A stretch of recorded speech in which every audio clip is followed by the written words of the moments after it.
This would be quite nerve-wracking. Oof. Just got enough airspeed to make it over that. Oh man, there's a field right there. Gears coming down. Flaps are coming down. Propping the door open. Well, I kind of feel like that visual speaks for itself. Coming over the mountains there into an open field.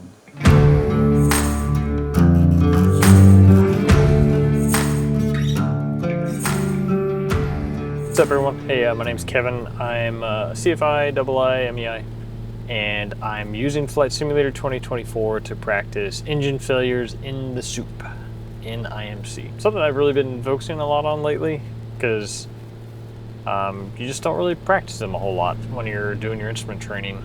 I really challenge you to download Flight Simulator and to try out these engine out procedures. If you're an instrument rated pilot, set up the weather for an IMC where you can't see the ground. If you're not an instrument rated pilot, then set it up for nighttime and do the same thing. Let's actually try that right now. Let's just see how we do. So here we are. We're flying a Bonanza A36TC. We're flying between Leesburg and Arnold Palmer Airport, Latrobe. I'm just going to kind of walk through my thought process that if we had an engine failure right now, what would we do? Obviously, if you have an engine failure, the best place to go is to another airport. Right now, I could probably make it to the Martinsburg airport. Let's see how this works. Mixture out, so airspeed, best place to land, then your checklist. So I am trimming up. That I think is one of the most important things here.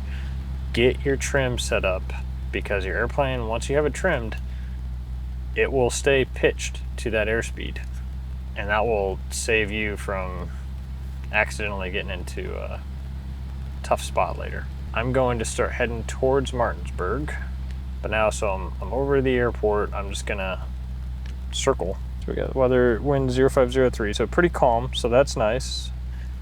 Ideally, I'm going to runway 08. I've got about 2,000 feet to go. This is gonna be kind of cutting it close. I think I'm gonna put myself here into forward slip. I may regret this, but hey, this is practice. So I've got full right rudder in, got my left bank. I'm really watching my airspeed, not trying to get out of my airspeed. Probably gonna end up high. Oh, that's not gonna work very well. All right, let's see here. Got 1,000 feet to go. I think I'm gonna have to try to make a turn. Keep my airspeed up. See the runway. I'm gonna put my gear, my flaps down. 500.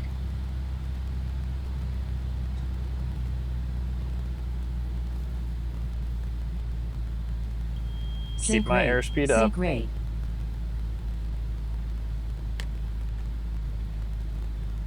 Keep my airspeed up so I can have a little bit of a flare here.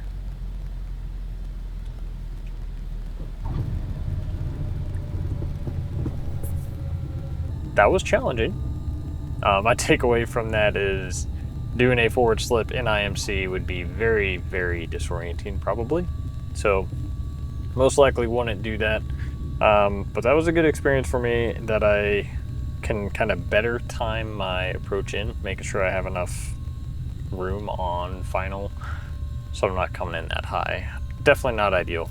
Walked away from it, sure, but could do a lot better. So we did one where we had an airport in distance, and now my next one, I want to try it when there is no airport within distance, and let's see how that one goes. If you don't have an airfield you can go to, you're looking for low use roads or open fields. If we look outside here, you can't see anything.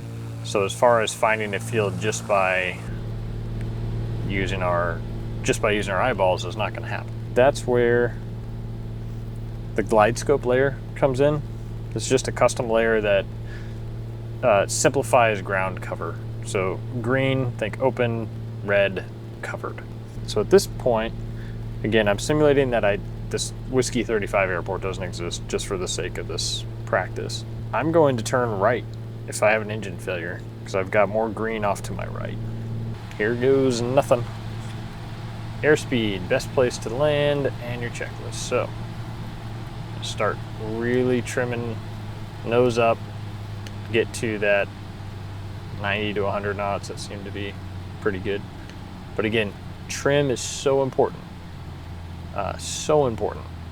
that you get this set up so you're not fighting the airplane. Let the airplane help you. And we're gonna start heading to the right. And I'm just gonna start going kind of towards this open green area that is right up here. I like that kind of chunk of land. All right, heading over there. How high above the ground am I? 3,000 feet above the ground. So I'll be down to the ground in 3 minutes. Make sure my airspeed is on. That's critical. Do not want to be getting too slow here. All right, slowly starting to see a bit more outside. Not a whole lot, but I'm still seeing 500. some fields out here.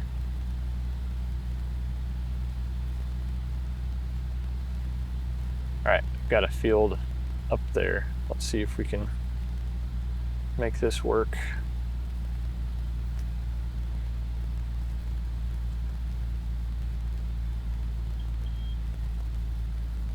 I think at this point, all right, gear coming down, flaps coming down.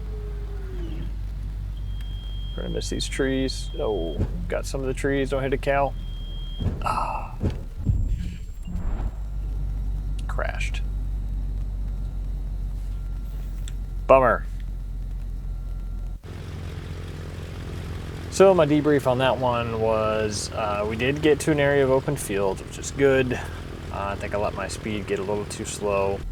Yeah, I think it was just getting my head outside faster, finding a field, not trying to keep going straight from even better. I should have just found the first open field and maneuvered to go towards that field. You break out of the clouds at 500 feet above the ground. You don't have a lot of time. At that point, you're just gonna have to choose your best option. I shouldn't have put my gear down that last one. I should have just carried it in with my landing gear up. But hey, this is why we practice these things. So let's get reset. Let's do it one more time. Let's take a look here where we're at. No airports in sight. Again, I'm just looking for areas with a lot of green, which is nice. Simple. I like this area off to my right. That looks like an open spot. Let's try it out. Here goes nothing. All right, engine is off. I'm pitching and trimming. Very, very important. Trim, trim, trim. I know I need to go right, so let's head right. It's the best I can do right now. Try to get ourselves over this ridge. And I am looking outside desperately. 1,300 feet over the ground. So about a minute until I'm at ground level. 500. This would be quite nerve-wracking.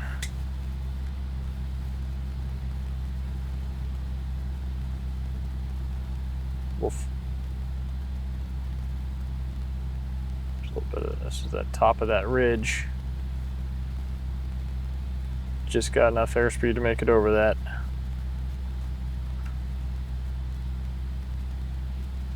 Oh man, there's a field right there. Huh.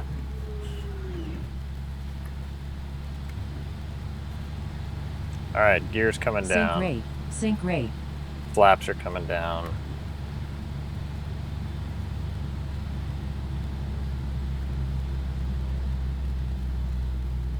Propping the door open. And let's just hold this off as much as I can, slow it down.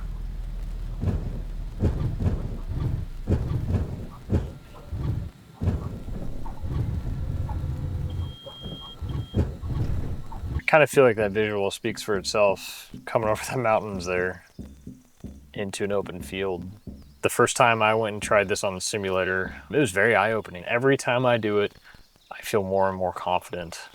I also realize what I need to have in the cockpit to feel that confident, to feel prepared for that situation. I'd much rather practice this on the simulator before actually, encountering it in real life. If you guys think that the glide scope layer would be something that's valuable to you or help you become a more prepared, better pilot, feel free to check it out. I've got a link down in the description. But hope that was helpful for you. We'll talk to y'all later.